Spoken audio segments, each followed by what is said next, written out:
Hey, Tina, really excited to have you on this conversation about unleashing your inner badass with AI.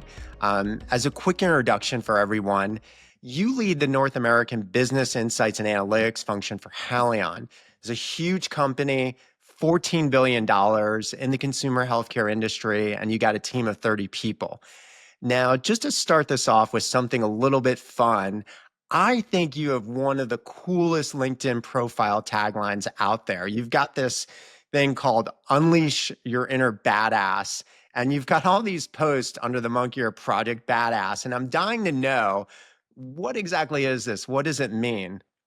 Absolutely, thank you. It's a personal passion project of mine. I would say in the last year, I've just done a lot of self-reflection and thought a lot about who I am, what I want to be. And I realized as I've talked to people, there's a lot of people in that same journey of trying to figure out who they are. But a lot of times we tend to hold ourselves back to doing that. And so for me, as I look at Project Badass, it's really about getting super connected to who you really are, what makes you happy, what makes you tick, just really understanding yourself. And the second piece of it is living your purpose. Hmm. And so I think when you really know who you are and what makes you special and what gifts you bring to the world and what challenges you have, and you're super clear on your purpose and living it, I think you're overall just happier in life and have more joy. And so for me, ultimately, it's about bringing people joy, but doing that by knowing who you are and really achieving your purpose in life. That's so cool. I just think you don't see that many leaders really engage in this way, and it's so much of a big theme of today, like in our worlds. How do we find so much more meaning? And I'm really happy that you're engaged in that way. Now, talking a little bit more about the state of AI. So this is something that's like it's almost infinite. And then every day you look at the news, there's something new. There's a new update here, a new update there. You've got, agentic humping, all these things. And I really wanted to get your perspective from you working in industry and insights and analytics, related to that function. What's a little bit of your perspective? And one of my observations is even if you do nothing today, just by osmosis, things are just building into the tools that we work in. You see a lot of organizations bringing in LLM models behind the firewalls. People are doing different things with Copilot.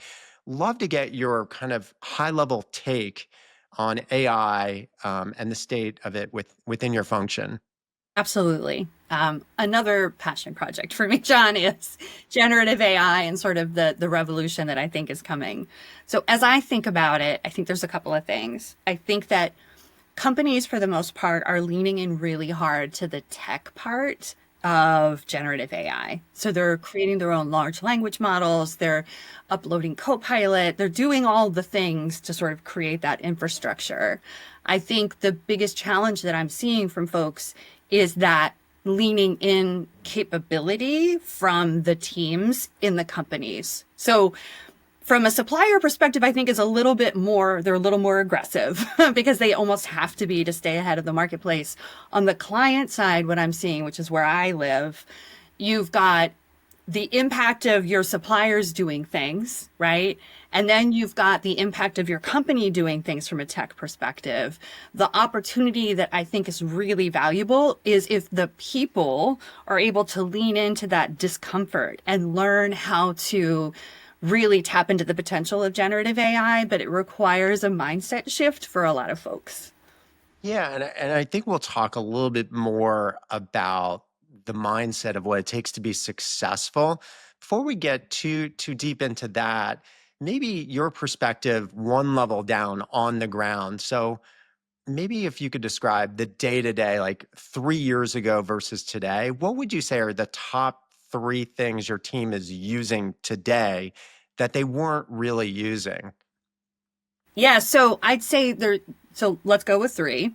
So the number one is we're doing a lot more piloting and learning with our suppliers. And Got it. so I think nobody has fully cracked the code on generative AI today.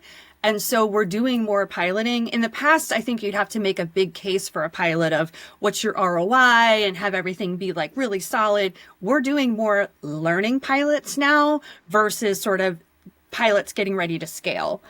because I think we're all learning. That's one thing I think that's really different is leaning into the learning pilots more. The second piece that I'm seeing is folks who are really leaning in. They're leaning in on their personal time also. So I spent a lot of time with ChatGPT to the point where my son this morning was teasing me that I'm going to marry ChatGPT. I'm like, honey, I'm already married, but that's fine. I spend a lot of time in my personal life in ChatGPT, and I hear people in the office talking about that a lot. So I think there's a bit of a bleeding line between capabilities in your personal life and your professional life, and that's really different than in the past. And then the last piece I would say is I'm seeing folks using generative AI. Now we have Copilot at our Yeah. company. So what I'm seeing people start to do is little tiny things with Copilot, like turning it on and having it take notes during a meeting and capturing the meeting notes and sending it out. That's probably the most frequent one that I see. But having that ability, also, by the way, recording yourself in every meeting and knowing that you're recording yourself in Yeah. every meeting has created a bit of a shift in the organization. But knowing that somebody's taking notes it really gives you freedom to be fully involved and engaged in the conversation. No, it's so cool. So it sounds like what you're describing, a little bit of the current state and tools, is we're still at the beginning stages because you're describing a lot of pilots. You're talking about Experimentations, really yeah, getting started in some of the high gain features of Copilot. yeah. My question would be like, given the stage of where you are in the journey, how do you measure the impact of, what you've achieved so far? Like, is there metrics you use? Is it effectiveness? Is it efficiency? How do you start to measure, the gains you're making with this? Yeah, so I think the easiest, quickest measurement is efficiency, is time saved. And I think that's what folks tend to focus on straight out the gate. Like, hey, this would have taken me X hours. I can go into Copilot and ask it to pull all of my unread emails and put them in priority order, right? And that would have taken me a long time before. It takes me a lot less time now. So I think that's the sort of the low hanging fruit area and one that, people are just doing straight out the gate. I think the opportunity for us to push ourselves is that next level, which is more about sort of transforming processes and doing things differently and more efficiently, not just from a time perspective, but from an output, sort of maximizing our output.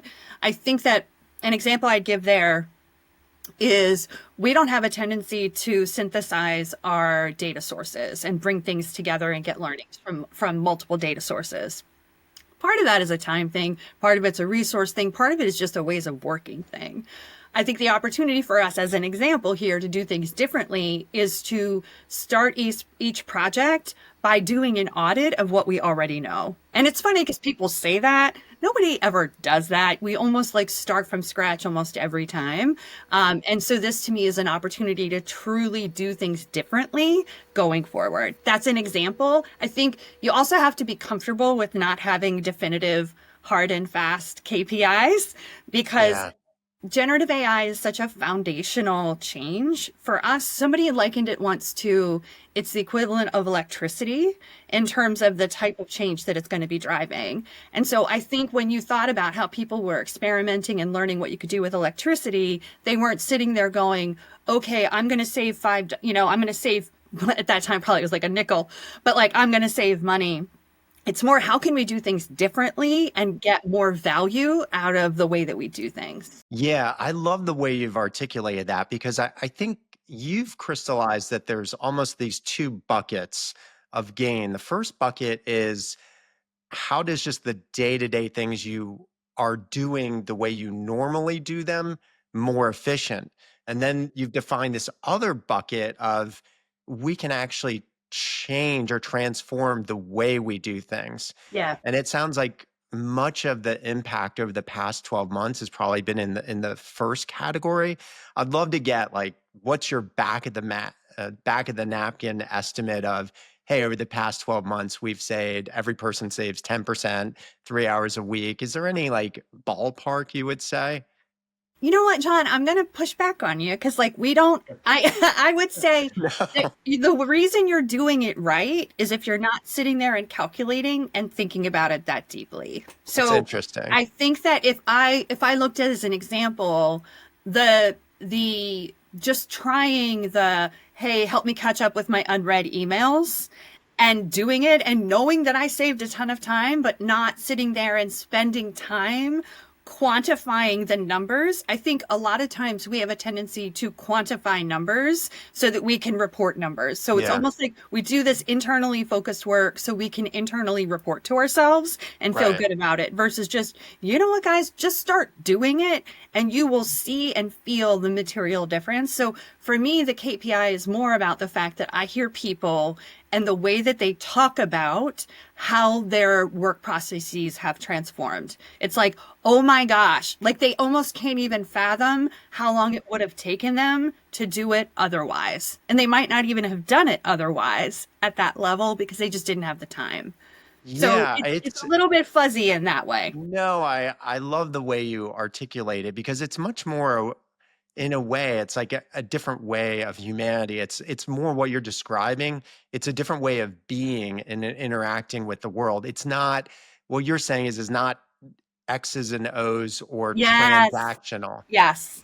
So, one of the big things, we talked about earlier, like there's these two buckets. There's the basic efficiency, and then there's this transformative thing. What do you think are the biggest barriers or challenges to getting to this new transformation? For example, is it something that the tech isn't there, the compute power isn't there yet?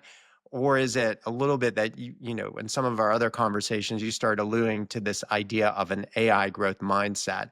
Like, what do you think are the challenges to fully realizing the potential today? Yeah. So I do think it starts with a growth mindset. I think it starts with having a curiosity of what this is capable of and how it can transform your life, and just doing experiments personally. It's almost like start personal and then you can bridge professional. But if you start experimenting with it, the more that you learn, the better you can get. And I think the mindset has to be this insatiable curiosity versus what I have a tendency to see with people are two things. The barrier or the fixed mindset is either I don't know where to start, or it's probably not optimized yet. So why would I do it and have it give me the wrong answer? And I don't trust it in general. Like I'm going to be contributing to the end of the world if I participate in that. So I'm just going to wait till everybody Yeah. else figures it out and then I'll come in when everybody's figured it out. So there's sort of that mindset. And interestingly, I think part of the reason that that mindset is there as more of a norm is because we have squeezed the productivity out of our workforce so Mhm. much over the last X number of years. More with less has been a mantra. Yeah. Everybody.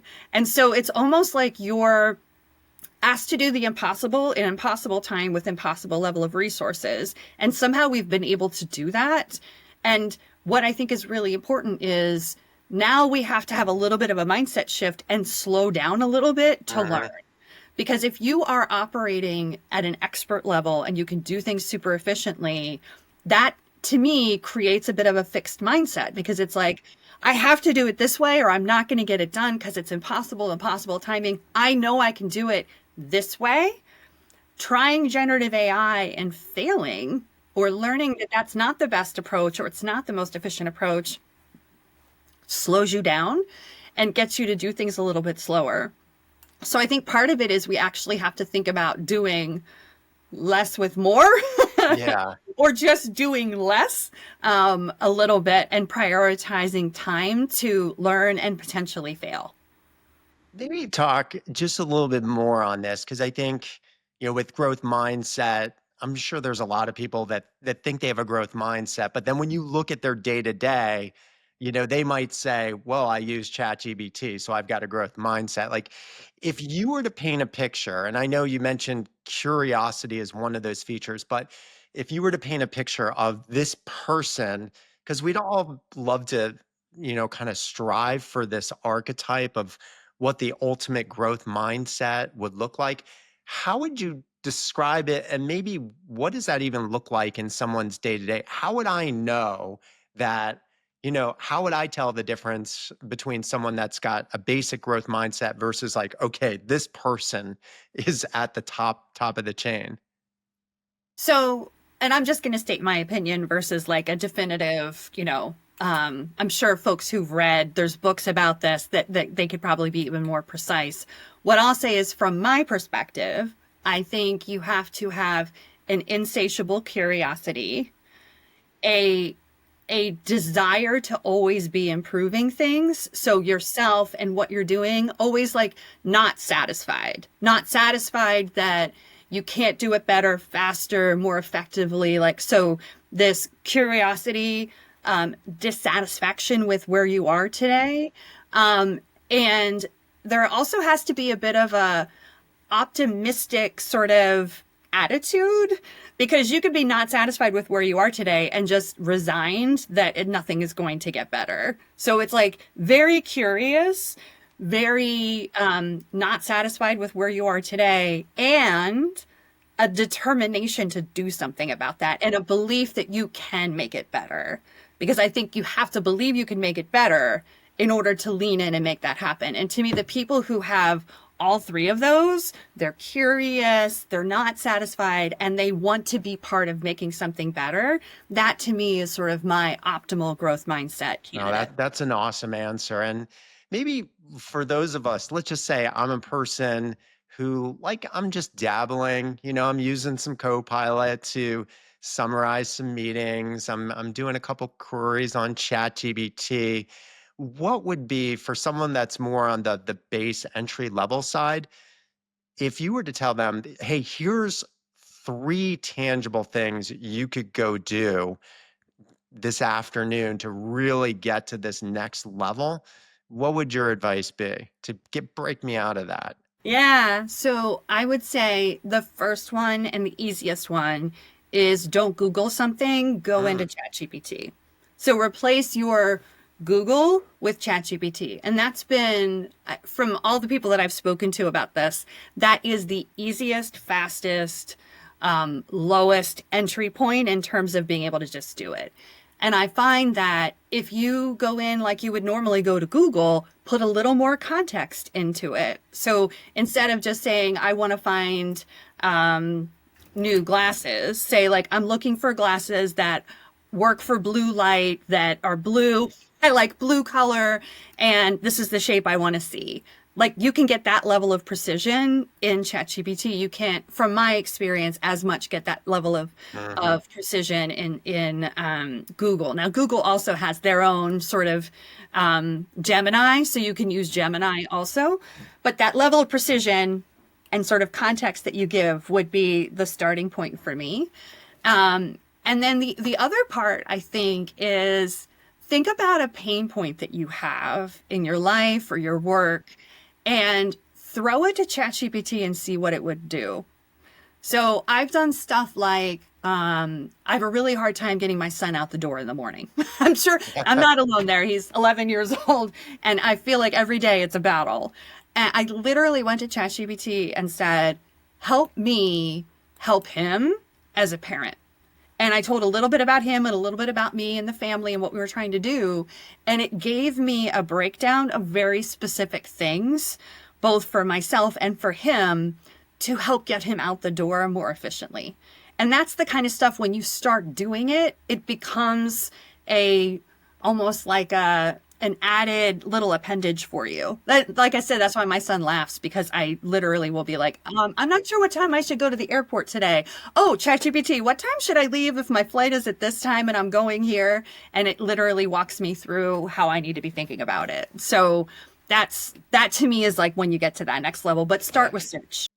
I love that. The reason why I love that is it's accessible for anyone. And to me, I could totally see when you just convert everything over from, a traditional search to using ChatGPT or Gemini, it changes everything. Um, So that's great. Why don't we wrap this up a little bit with a couple one fun note?